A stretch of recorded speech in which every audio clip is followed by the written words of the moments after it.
Everybody,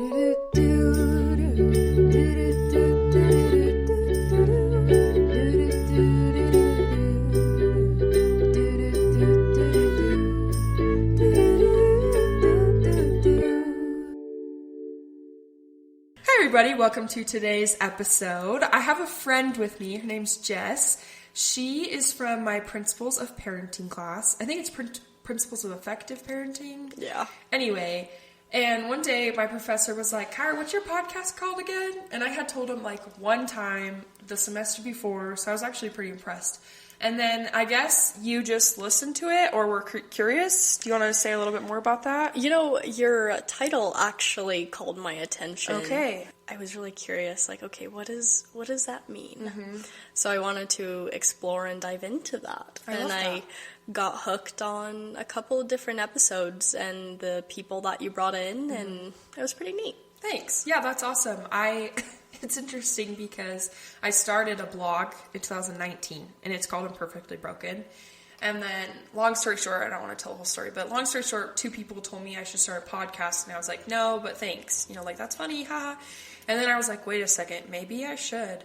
And so then there was 2 options. I was going to do either Imperfectly Broken, the podcast, or do, like, Chaos with Kyra or something.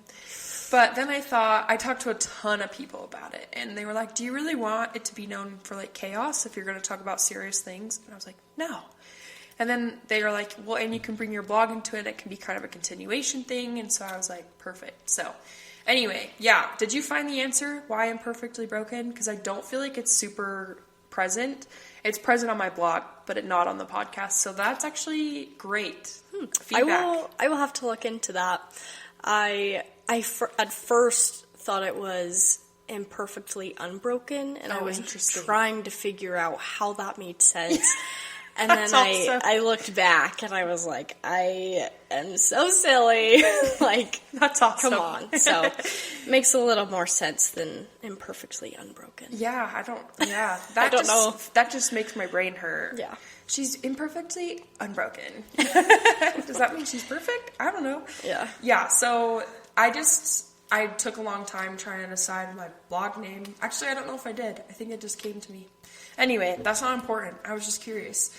So then she listened, and she came up to me one day and was like, hey, do you think I could be on it? And I was like, yes, come on.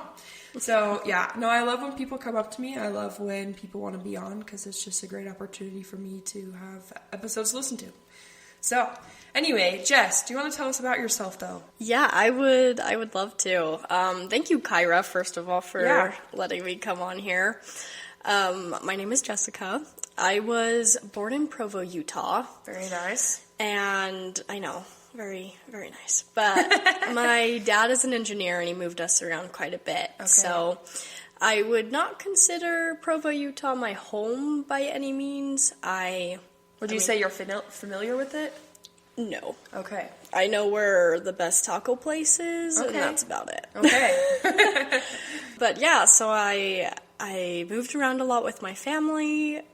I lived in Florida for a couple years. I don't even think 2 years. It was like a year and a half. Lived in the Dominican Republic. That was my first experience to third world country. Yes. So you must speak Spanish then? I do. Okay. I do. Unfortunately, I don't practice it enough. So it's not super... Yeah. But I do speak Spanish. I lived in Mexico, which is actually where I graduated high school from. So I lived there for over 5 years, and that was a fun experience. I learned a lot of things, really grew love of culture and diversity. Mm-hmm. So I think that's pretty cool. And now I am in southern Utah. Yeah, how did that happen? Well, I wanted to originally go to Utah State up in Logan. Okay. My dad and his dad went to Utah State. They're all Aggie fans. Someone in the line, like great-great-grandpa, started the math department. Wow. And so anyway, there's some legacy brainwashing there. Yeah. Possibly. And anyway, so I talked to the soccer coach, and thought I was going to play soccer up in Utah State, and actually got pretty far. The coach was talking to me. I sent videos, and anyway, I was like, oh, this is what I'm going to do. I'm going to play soccer. And my friend, who was from Nevada, who moved to Monterey, so she is American, introduced SUU to me, and I was like, oh, I don't know what this is, but let's find out. And I applied, and I actually got a really good academic scholarship and toured Cedar City. I fell in love with the small town. People were just friendly. Yeah. There was just a nice feel to it. I loved the grassland. I love that everybody's wearing cowboy boots and talking about hunting and shooting. I was like, this is cool. Yeah. So different, probably. Certainly, yeah. I went from a big city in Mexico to now small town, hicks, mullets, you know. For sure. But yeah, and then I was prayerful about it and felt like I needed to go to SUU. That's awesome. So my grandma would say you did your knee work. I certainly did. Yeah, I like that statement because she's like, if you've done your knee work for something, I'll support you in whatever you feels right. So that's awesome. Anyway, so then did you meet your husband here? Yes. Okay. So I just got married August 19th of this year. That's my cousin's birthday. That's awesome. It's a wonderful date. It is. So that's awesome. Met him in statistics class. Oh. Yeah, never would have thought. Yeah, that is kind of an interesting place. But, I was a little flirty. I was like, I need help with statistics. Did you need help? I actually did. Okay, that's fair. I got like a C+ in the class, okay? So, I am blessed in many things, Kyra. Math is not one of them. Math is not one of them. So, totally fair. Yes. So then, okay, this is kind of intrusive, but you did say you were adopted. Where does that fit in? Yeah, so I was adopted. My birth mom, I actually met her when I was 8. Super amazing opportunity. That must be a very interesting opportunity to meet her when you were 8. Yeah, and I'm not quite sure. I should probably ask my parents kind of what encouraged that. I don't quite know. But the story that I am aware of was she was pregnant with me. There were some situations with my birth father. Don't know the details. I don't need to. Right. And she was, conflicted. I want to raise a child where there's a father figure and a mother figure present, but that was just simply not the case. And I believe it was my birth grandma who somehow had a connection with my parents and, That's way interesting. just helped get that process or that idea, right? Ultimately, it was my birth mom's decision, but there is a family that is in need of a child. Right. They are unable to have kids, So do you have siblings? So I have birth siblings, yes, and I have one younger brother who is 15, and he is also adopted. Okay. So that's awesome. It is. It's neat. I feel like it's not a story that is heard, right? It's not like super typical. Yeah. And I'm very open about it. So do you know your birth siblings very well then, your biological siblings? So when I was 8, I believe I met 2 of them. The third one I don't think was born, or at least I don't remember. But I do remember 2. I remember we were at a playground. We were playing. My birth mom was very sweet. I don't remember any of the conversations. I don't, it's very interesting what you remember as an 8-year-old. Yeah, memory is definitely an interesting thing. But. Yes, so I don't need to go into the psychology about that. I could totally geek out, but... Wait, what major are you? I'm family life and human development. Okay. But I am taking psychology, and I love it. Which classes? Just the 10-10. Just the standard. Okay. Gotta know all the parts of the brain. Yeah, I don't know why I'm, interrupting you. Sorry. I'm a psych major, so when you're like, psychology, I'm like, really? What's your major? No, so yeah, that's awesome. So you know. I'm sure you know. I do know. Yeah, that's awesome. But, yeah, so that's a little bit about me. That's awesome. No, I'm definitely very interested. I know some get to know yous are kind of shorter than others, but I feel like some are worth being a little bit longer, so...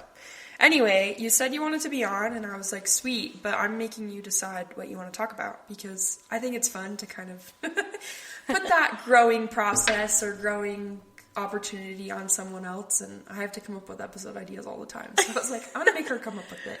So do you want to kind of explain like what came to mind, what your thought process was? Yeah, I mean, when I talked to you and a light went off in my head and I was like, this is awesome. You know, I think your podcasts are wonderful. They are positive and uplifting, and the people that you have on there are just filled with stories. And I was like, why not me? Why can I be part of that? Why not? You know? No, I absolutely love that. But to answer your question, you gave me some ideas or a list of things, and I saw the word hope, and I saw, you know, hope is not lost and things like that. Called, yeah. And I don't know why, but that kind of struck a chord in me. That really touched me. Yeah. Like, you're right. There is so much chaos and so many things in this world that it's sometimes hard to feel like, do I still have hope? Right. And if there is hope, where do I find it? Exactly. Yeah. And so, yeah, that's kind of, for me, my mind just was going with ideas and stories and personal anecdotes, and like, okay, well, I have had times of feeling like all hope is lost. Right. You know, like, I still have a foundation, and luckily I am a member of the Church of Jesus Christ of Latter-day Saints, and I have a foundation of this religion, and I'm so thankful for it, but I still fell. Yeah. I still fell, and I fell hard. 100%. And so that was just a cool title, because I'm like, how many others are struggling? How many others are suffering? You know, we don't know their story. We look at them and we might think we know, and then you meet someone and you're like, oh my goodness. Yeah, I don't actually know anything at all. Yeah. So, yeah, we've talked about that before too, about how every single person you meet could be fighting a battle and you don't know, you know, and so kindness is always good and kindness is always encouraged. So I want to kind of ask then, what is your favorite part about hope? Maybe that's a really hard, stupid question, but for example, I'll go first while you think. So one of my favorite things about hope, and something that I think is at least interesting, is that hope can be like lost or found. It's just kind of a weird thought. I don't know, that's not my favorite thing. That's just something I was thinking of. But I guess my favorite thing of hope is it's kind of a way to unify people. You know, like we can all find hope together. There's light. I think hope represents light and goodness. And then obviously lots of people say, and I agree, that hope is Jesus Christ, or Jesus Christ is hope. And so we don't have to go super religious here, but I just wanted to say, what would you say is your favorite part about hope? I, first of all, think that is an excellent question. Okay. So don't ever think I was like, that's shoot, stupid. what's that? Hope is an interesting thing. It is. And I think for me, the most valuable thing that I have learned from hope is that while you might think you don't have hope, there is always hope. Yeah. And it might be dimming, right, as compared to light. Mm-hmm. Continuing with that metaphor.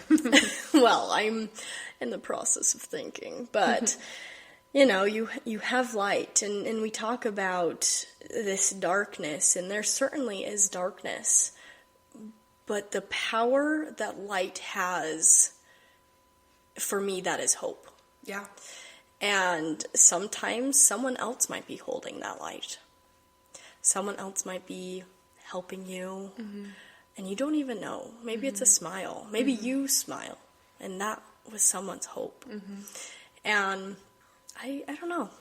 Those are kind of my thoughts. I like that. Yeah, I like that. It made me think about how hope looks different for different people. Certainly. You know, and that's a weird thought too. There's lots of weird thoughts. Life is just very complex, honestly. Let's be completely honest about that. Life is just complex. Oh, yes. So, anyway, honestly, this is super weird, and I never do this ever before, but for some reason I'm just going to. I feel like you have something on your mind, So I want you to share it. I don't know why. Maybe you don't know what that is. Oh. I don't know. I've never done this before, but I just feel like you do. So what's coming to mind? Anything, a story, I don't care. Well, I thought of this, and it's from the Infinite Power of Hope. And it says, hope has the power to fill our lives with happiness. Its absence, when this desire of our heart is delayed, can make the heart sick. I don't know, I think that's really interesting. Like, what does that mean to you, Kyra? What comes to your mind when you think that? That is good. Did you say when you don't have hope, it makes you sick? Is that what you're saying? It says, when this desire of our heart is delayed, can make the heart sick, quote unquote. I have thoughts about that, actually. So I'm going to be a little bit vulnerable here, okay? So there was a time, dun dun dun. There was a time where I was in Young Women's or whatever, and I was really struggling. Not being in Young Women's was not what I was struggling with. I just was that age. And I was really struggling with hope and finding hope because I felt like it wasn't there. And there were times that I knelt down and was like, listen, I need help or else. Like, I need help. I really do. And I felt like there was just nothing.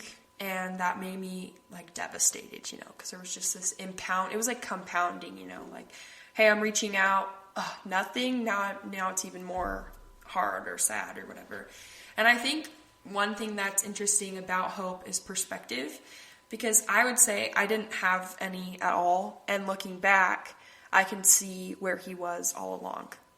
So, for example, there was a time when it was a youth conference, and we were in town, because sometimes you go out of town for youth conference, you stay somewhere, and anyway, and there was a speaker, and he was actually a guy from a Mormon message that had talked about getting into drugs and alcohol, and then having this moment where basically like the straw broke the camel's back and he needed help. And he knelt down and he was like, Father, I know I've messed up. I know I'm not perfect, but I need help. And he just felt this sweet, love and outpouring of the Spirit, and he felt that everything was going to be okay. And as I heard him talk, I started crying. And my leader, who is so awesome, I actually talk to her almost every single day, she was like, are you okay? And I said, no, I am not okay. Like, this is, hitting a chord that is not. Anyway, so then she took me out and we went into a room, and it was like one of those gross, like, slobber, spit, disgusting cry, that moment. And then she got another leader, and it was an interesting night. Anyway, that moment, I was like, see, I've had that moment and nothing happened. So why does he get that moment and I don't? Like, what is that? And looking back, I'm like, well, there's so many reasons now, I can tell. But at the time, it was really disappointing and really disheartening. And I would say my heart was sick for sure. Because I've struggled with depression, obviously, from this story. You can probably pick up on that. And I realize now, though, looking back, that the hope was in my young one leader who asked me. If someone starts crying because someone has just shared some vulnerable thing, you'd think like, oh my gosh, they were so touched. But she just knew, and so having her ask was really cool, and having her check up on me. And so anyway, I would say looking back, they were the earthly angels, and I'm sure there were heavenly angels all around as well. And so I think when you don't have hope, your heart becomes sick because you feel lost. Yeah. And I think that's where hope is lost kind of comes from. Like, you just feel lost. Yeah. And I know one of the reasons that I, went through those hard times was so that I could really empathize and really understand and be more patient with people, if that makes sense.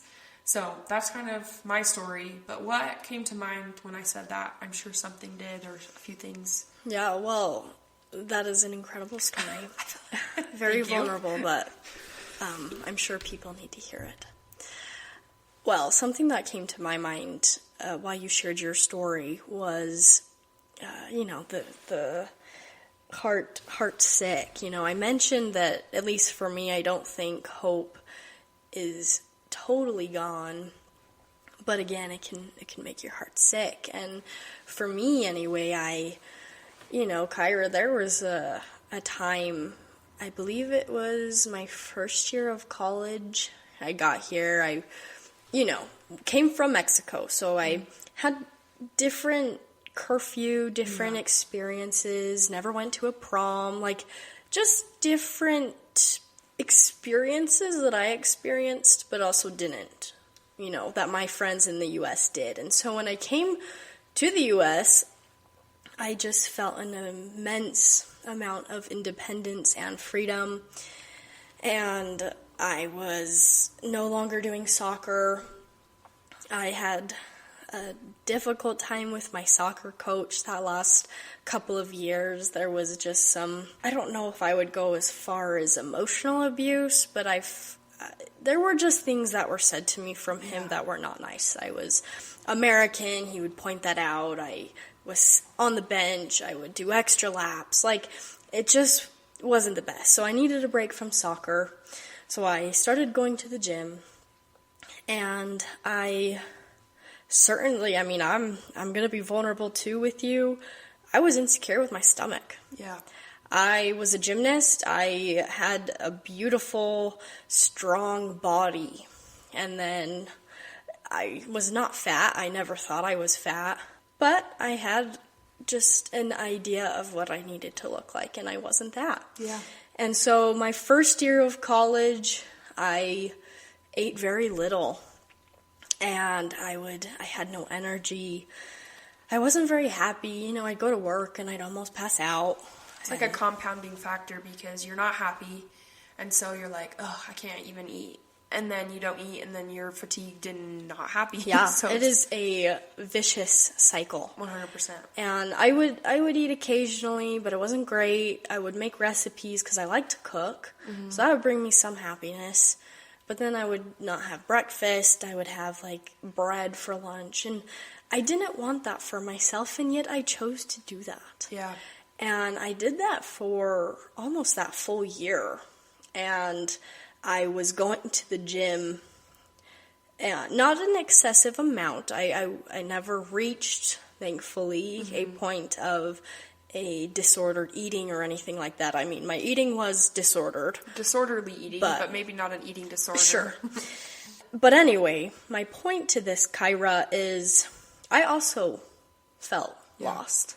I was not happy with myself, and yet I continued to do things that made me feel even worse. Yeah. And I knew something needed to change in my life.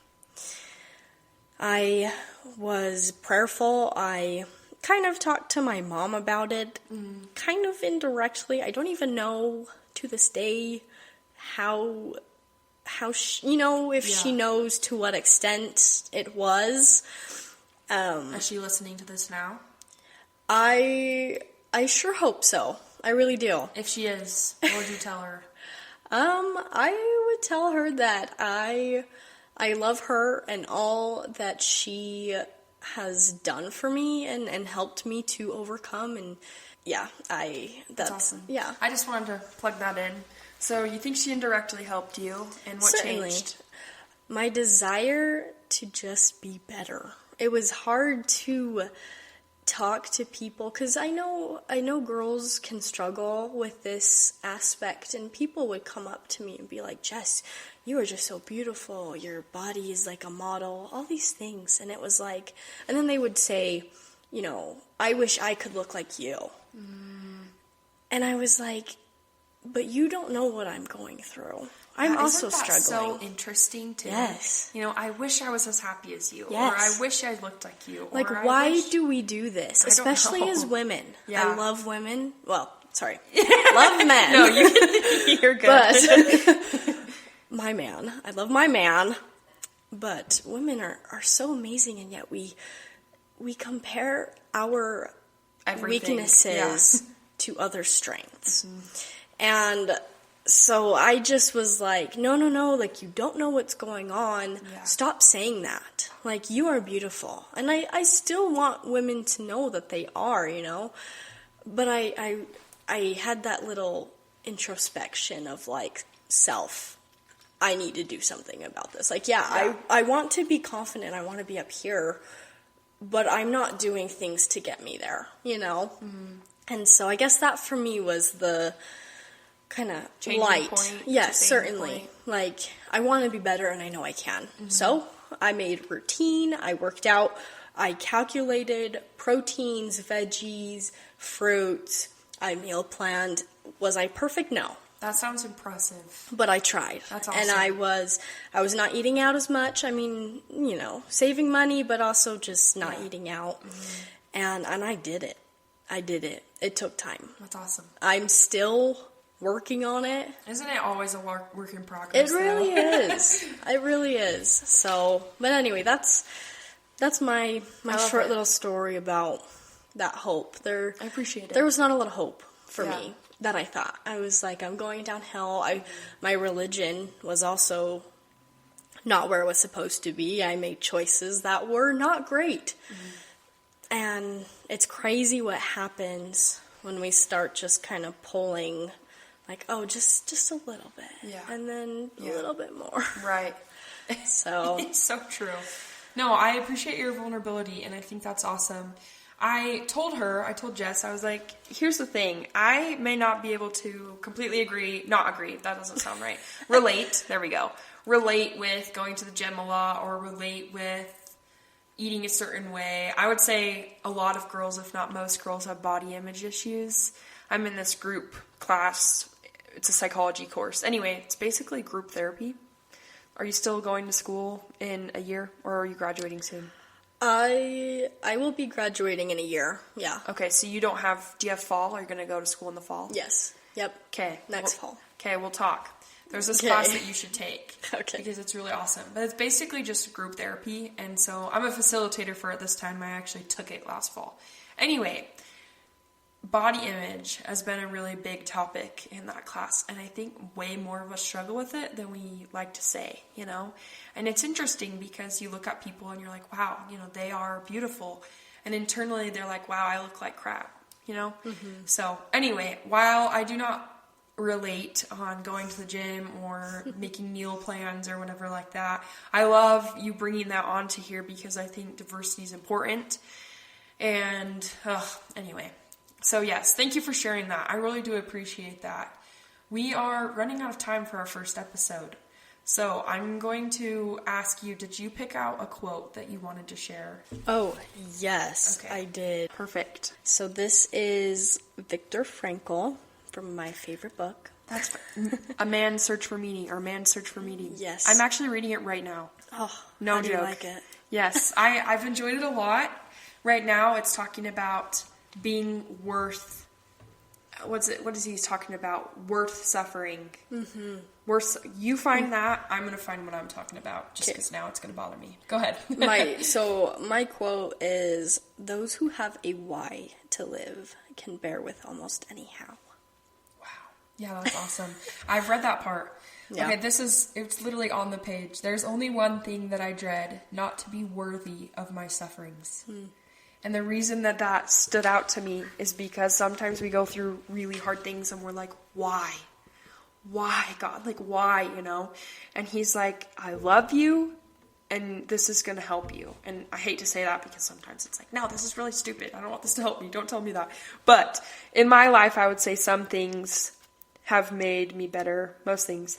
But, there's only one thing I dread, not to be worthy of my sufferings. What if he just gave up on us? What if we were no longer worthy to go through hard things? As in, he just didn't care about us anymore to change and to grow. And anyway, I totally took over what you were saying, but... No, continue. Well, great. I was thinking about this, and I just haven't said anything. So suddenly I was like, oh my gosh, you gave me a perfect opportunity. So yeah, being worthy of sufferings, as in... we are worth going through hard things because Heavenly Father loves us enough to help us change and grow. Yes, certainly. So, anyway, back to the how. Oh, go ahead. No, sorry, just to add on to yours. I mean, Viktor Frankl in his book talks about in order to have meaning, there needs to have suffering. Yeah, it's true though, because I would say the people that are the most thoughtful, introspective, and reflective have been through something. And that's made them that way. Yeah. So, anyway, did you want to add anything more about your quote? Can bear anyhow. Well, I mean, I feel like the quote speaks for itself. It does. It kind of does. Yeah. I just wanted to give you the opportunity if you wanted to. I don't know. Kyra, I just really like that his perspective. I mean, how many people do we hear talking about those who have a why can bear with any how? Yeah. You know, meaning is suffering. Like, I feel like we just don't hear that these days. You know? We should talk about it in the next episode. Like, let's dive into it. All right. What do you think? I like it. Okay. Sorry, I interrupted you. What else did you want to say? No. That's a good place. Okay. I like it. Sounds good. Really quick, the word of the day is repudiate. Hopefully I said that right. But anyway, it's a verb, and it means to reject, renounce, abandon, forswear, give up, turn one's back on, have nothing to do with, wash one's hands of. And so I was going to say, to continue, they're all those things. Reject, And so I was thinking, what if we repudiated, it says repudiated. Repudiated our thoughts about how we're enough. What if we rejected them? What if we renounced them? What if we turned our back on these thoughts that we're not enough, or that our bodies are fat, or that, we're not worthy of saving, or that there's no hope? Because I think that would be super powerful to disown these thoughts, or at least to think, you know what, I'm having those thoughts, but that doesn't make them true. So anyway, repudiate is to reject, to renounce, and to abandon. And then it also can mean to deny, to refute, or to contradict. To dispute, so therapy-wise, to dispute our thoughts that's not helpful is pretty awesome. So I hope that you can begin from this moment on to repudiate the thoughts and the negative things that you think about yourself, because ain't nobody got time for those. Anyway, Jess, I'll give you the last word just for fun. What do you think? I hope that we have listeners that can find something to take with them. Yeah, I love it. It's awesome. So thank you so much, Jess. I just really appreciate you coming on. We're going to pause and start another one, so watch out for that one. But thank you also to the listeners for listening and for just your constant support. Don't forget to embrace imperfection, find meaning, satisfaction, and joy from the journey. I'm Kyra. And I'm Jess. And this is Imperfectly Broken, the podcast. Perfect. Do do do do do.